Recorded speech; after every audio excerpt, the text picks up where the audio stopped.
Hello, I'm Brian Cody, one of the co-founders of Scholastica, which is a platform for academic journals. Journals can use the platform for peer review, production, and open access publishing. I'm sad I couldn't make it out to Cambridge for the event, but I'm very happy to participate in the Open Access Week festivities going on there. This talk is about DIY open access journals, and these are the three main areas we'll be covering. First, what are DIY open access journals and examples, benefits both for the system, for the journal, for readers, for scholars. Then we'll look at some tips and tools. So if anyone's working on a DIY open access journal already or is thinking about starting one, you can have some concrete tips from people who have done it. So first, why at Scholastica have we been thinking about DIY open access journals? Part of this is recently we worked on a white paper looking at where are journals going in the future, what will the model or models of open access look like. We had some great contributors, which are listed here.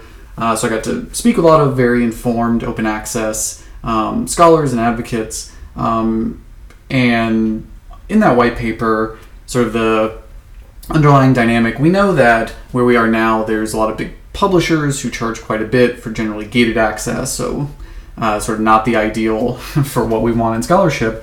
But the underlying forces are something I was really interested in. And so you see, these corporate publishers have control for impact measures. These last two are the ones that I was really focused on, that they centralize journal control. So both by purchasing and aggregating contracts, fewer and fewer people actually managing journals, so there's centralization, and then the specialization of the entire publishing process. Part of that probably came with both sort of the globalization of the academic journal model, also the move towards both online and print, then eventually mostly online, but all the different data sets and standards. But the journal publishers themselves, I think, benefited from framing and professionalizing the publishing process, because then that became a moat sort of around their business model. In that white paper, the too long didn't read version is where I think those forces led to where we are today. A lot of what we're seeing emerging around in the open access movement are the forces that are somewhat antithetical to that. So rather than centralization, we see decentralization. So we're seeing an atomization of the journal publishing model, so more individual journals, small publishers doing journals well. And then at the same time, a despecialization, so also the tools of academic publishing being democratized. So again, these are two pieces that I see happening within a lot of the different models that are going on within academic publishing. Bjorn Brems, one of the contributors of that, looks forward and says, as these forces happen, democratization, atomization, we're going to see that publishing as a service, not sort of a copyright-centric or content hoarding business model. Within that, though, as we make that transition, there's been a hope that sort of open access itself is a solution to the serials crisis. In this white paper, and talking to all these contributors, it became more clear that open access itself might not be a solution. It can make access good for readers, but in terms of the cost of academic research, it could actually be an evolution. We can end up sort of spending more money, leaving academia and leaving the research environment, going to corporate publishers. How would that be? That you have open access content, so anyone can read it, but it's extremely expensive. If we have APCs that are $5,000, $6,000, $10,000 US, that can actually extract more money out of the research community rather than less. And we do see some good models where the prices are very low, that the article processing charges seem sustainable, but that's not generally true at the kind of corporate publisher model. So in this white paper, again, one of the questions is what prevents article processing charges from sort of continuing the serials crisis? Well, a lot of the models we see around open access seem to fight against this. Some really positive models. So the Open Library of the Humanities, where the consortium that funds these models, some of these others people in the audience are probably familiar with, but either different fee structures, grants, university funding, a mega journal model. But in this white paper, one of the models that kept sticking out to me was, of course, what this talk is about, DIY open access journals. So let's now try and define that. So what I see a lot of in this model that seems common, or maybe it's a definition that groups them, I'm not sure of the right ontology there, is that the workflow tends to be focused around a single journal. So these kind of DIY journals tend not to be trying to scale in the same way publishers traditionally have. Sometimes it is simply one journal or one or two. They also tend to be born digital, so they are thinking about the online version of the article as the canonical, not as a secondary to the print or even the PDF. So the idea of full text, HTML or full text XML being the native version, rather than, again, a sort of byproduct of a PDF workflow. A lot of these journals have volunteer editors, a lot of volunteer staff. Sometimes they're supported by the institution, so I see a lot of university librarians supporting journals as part of their role, sometimes departmental administrators, but generally, you don't have a large paid staff. They also, DIY open access journals tend to not have a lot of money. They have a lean budget. I think because of that, they can be very efficient. And we'll talk about this more in a little bit. They tend to be using a wide range of tools. So rather than a big enterprise software package or outsourcing to sort of a large service provider who's going to do everything, they tend to mix and match tools in an efficient model, partially because of that budget. One example I'll share is Sociological Science, so a sociology journal. This is a group of great professors and researchers got together and started this, I think in 2012. And they use Scholastica for their peer review, but their publishing they do themselves. I'll talk more about that. They recently put out a post I thought was amazing. So their content's open access, but here on the right, they actually listed their entire tool set. So as a DIY journal, they actually said, look, here's everything we use. And a lot of the tools here are similar to what I see with other technology companies. Scholastica, we're based in Chicago. I know a lot of other companies. And some of the tools on this, Trello, Zapier, Stripe, these are tools that sort of scrappy startups use when they're trying to be efficient. And then Sociological Science also partners with some service providers. But this model I think is really interesting. They also have great marketing. I just want to mention this. These are some of their tweets. This bottom one I'll highlight. Friends don't let friends read paywalled sociology. I personally found that hilarious, and based on the kind of likes and retweets, I think they've seen that's effective. So again, that sort of scrappy DIY journal where it also echoes the ethos of the open access movement within their specific discipline. Another journal that I think is a great exemplar of the DIY open access journal model is Discrete Analysis, started by a group of maths professors. One of them, this is me pandering to the Cambridge crowd, but Professor Timothy Gowers, he was one of the people who helped really get this going. And this journal is interesting not just for the fact that it's not working with a corporate publisher, really doing it through a lot of volunteers and then some grants and subsidies, doing it that way, that they actually publish. So they have this great website, which we'll see more of later, but they publish as an archive overlay journal. So the preprint exists on archive.org, and then the final paper, even though it's published in the journal, also ends on archive.org. So it's a real sort of scholar-friendly model where they define how they want the final content to be distributed and where they want the final content to live. So these aren't external publishers deciding, it's the academics and the scholars themselves. So again, a very, very fascinating model.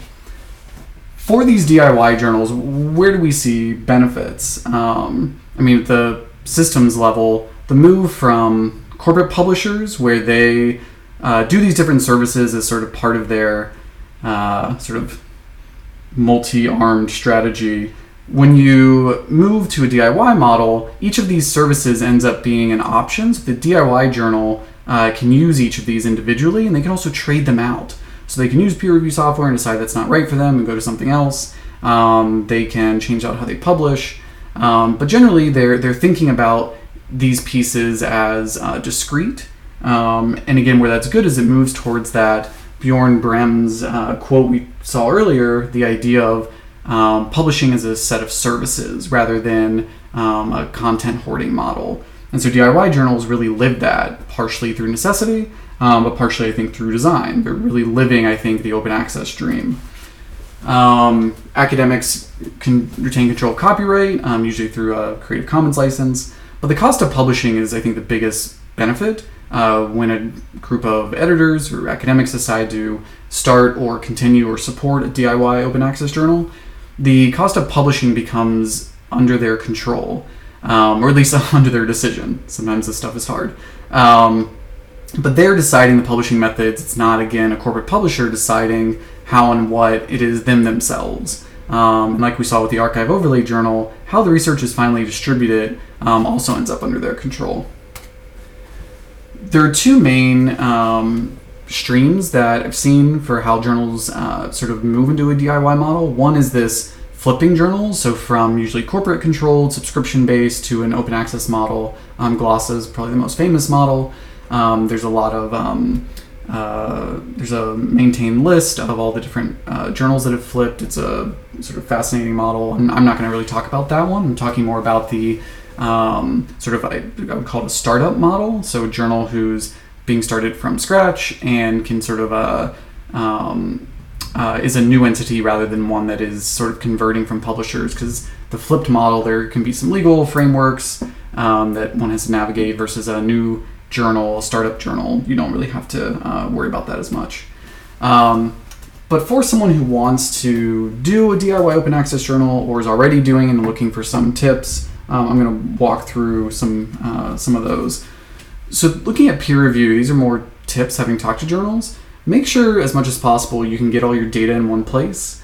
And a lot of times people think, oh, it's easy, it's a spreadsheet. Well, email is one. The files, a lot of sort of when they start, people have a spreadsheet with sort of status data or metadata, then they have files listed somewhere, and then they have email communication somewhere else. And that can be slightly difficult to manage, and the more you can get those in one place, that can sort of keep things sane. Another one, scaling the personal touch. DIY open access journals, often they're relying on their networks, they're relying on volunteers, and being able to make sure that sort of the administrative work is happening as streamlined as possible or as automated as possible, but that communication is not. That the communication with authors and reviewers and between editors is sort of staying very front of, I guess, in the forefront rather than being automated. I think is something we've heard from journals, helps a lot. Another one is distributing the workload, especially from the start. Having multiple editors at each level, and kind of related to that is having public tasks and deadlines. That way there's some social accountability and informal accountability around everyone's doing work. Everyone needs to hit these. I've talked to some editors where when they end up with one person who's doing most of the work, that also becomes very difficult to sustain. If that person wants to step down, no one wants to step into a role where they're doing that much work. A tool that we have in Scholastica, sort of being able to have tasks and assign them and those being visible, and getting email reminders. There's some other examples I'll show, but there's some very basic things like that, like a shared task list can actually make a world difference for knowing who's doing what and sort of yourself feeling like it's organized and that you feel that kind of correct amount of pressure to continue your volunteer work and support the journal. When you look at publishing, and I think most people are becoming much more savvy about the online sort of discoverability requirements. I would say even 5 years ago, journals, I looked at, they often were getting content online, but not having metadata. They weren't really thinking about how it was discovered, and even sort of on the other side, that their reader experience wasn't particularly good. I've gone to journal websites and had trouble finding the link to read the article. These are things that can be basic, but if you're thinking about publishing it online, the more you can have a design that sort of, or a tool that has figured this stuff out, that can help. Being mobile friendly, I'm still, people share so many articles on Twitter, on Facebook, through email, where people are reading these and opening links on their phone, and being able to kind of peruse these on those is really good. one thing I'll mention, this final bullet point, ongoing maintenance of software and the time it takes to do a workflow, that's a cost we encourage people to think about, so that even though software might be free for as an upfront cost, for example, maintaining a database, having to upgrade it, if it breaks, people not being able to read the content during that period, or hosting fees. Sometimes software can be free, but then again, just hosting it ends up being sort of a real cost. Or thinking through all that can be helpful. Sort of one positive note, a lot of this is getting easier. For example, I'll show just some quick things from Scholastica. So this is a screen for one of our example journals looking at peer review. But for example, I can very quickly find manuscripts that belong to one of our editors, Corey. We can find articles where we have not invited any reviewers yet. So of course that's very easy. And I can do things like very quickly find a lot of information. So if I go to this article and scroll down, I can see who the authors are, the abstract, all the different files.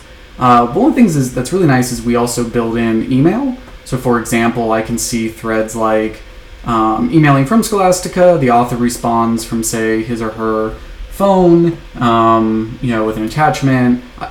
Our editor could respond from their Gmail account, but all that's saved in Scholastica. So when you're trying to figure out what's going on with the manuscript, 4 months later and you don't really remember, it's all there. We also have an activity history, so you can see everything that's been happening, when things were completed, when someone was invited to review, etc. So that whole thread. On the publishing side, we also, this is that journal from before, discrete analysis. So not only does it sort of nicely work on mobile, and it sort of looks good, we can also, if we click in on one of these articles, it's just very readable. It's a nice reader experience. This journal, again, is an archive overlay, so the actual content's here. Another article that on Scholastica, this is one where it's full text, not PDF based, and you can do sort of the things you might want to do when you're sort of doing a DIY open access journal. Embed content, have content or data sets available, sort of whatever works for you in your journal. A lot of what we do at Scholastica is try and make software so that scholars can retain control of the scholarly publishing process. In my mind, a lot of that is reducing headache. It needs to be easy and inexpensive, and so building tools for that, I think, helps DIY open access journals exist and be able to do what they need to do without feeling like there's either a high cost or a high time commitment to get done what they want to do. Speaking of open access journals, some of the challenges they frequently voice. One is, I'll actually start at the bottom here, really keeping momentum. That starting the journal, there's a lot of upfront work, and then when you get it up and running, keeping all the editors going, sort of doing their daily, monthly, weekly tasks. And so that's something keeping the excitement up, but having a workflow that's efficient enough and people who are dedicated enough to keep it going. The survivability of any sort of organization, that's a challenge, but the more you can think about these as discrete tasks that are not too onerous, that it's easy for people to not, when they get busy with their normal sort of career, their day job, if you will, being able to quickly do what they need to do or efficiently focus in on an article versus spending a lot of time trying to figure out where to log in or where's that information stored or what email was that question in. That's when we hear people a lot of times get frustrated. That kind of fits in with staying organized. And then within limited resources, one of the best tips I've heard is, use your network. So reach out to your library, your department, depending on your relationship, your dean, people who might have resources, either staff, monetary resources, access to grants, time. These can all make a big difference in how sustainable a journal is. This is a workflow I've heard from a few journals, is start with a strong network. So sometimes people have an idea of, okay, me and, I'll sort of get it going and bring people on. The more you can launch it with a few people, that goes well. Clear peer review and publication processes. If you haven't done this before, talk to someone who's an editor now. Again, there's some examples at Cambridge that you could probably speak with them about how they manage this whole workflow. And being able to sort of borrow that as a template can be helpful. A great tool set, I'll talk about that in a moment. Make sure to promote the journal. For tools, there's a lot of great sort of low-cost apps. So one of them I'll mention that I love is called Zapier. And that is a way to automate a cross-app. So it's a sort of visual API integration, but it means you can do things like, if I get an email with this subject, create a task for me here.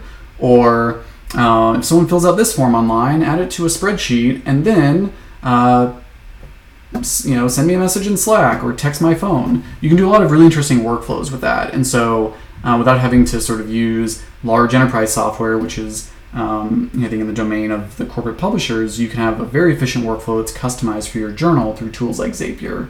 I'm also a big fan of Google Docs. They're spreadsheets, slides, which you're using now, and then some of these tools, which, especially when you start, are going to be free. Social media, but things like MailChimp.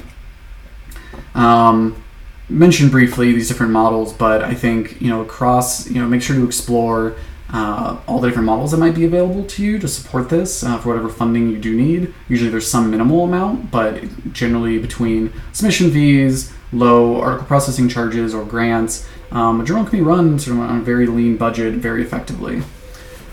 Scholastica, we do try and put out resources that are relevant. So, for this week, the Open Access Journal Starter Kit, there's some week of resources, and that white paper I mentioned, Democratizing Academic Journals, and we'll make these available as well. So I think we're into the questions. So this was recorded. I'm now moving into live mode. So we'll see how this goes. All right, thanks.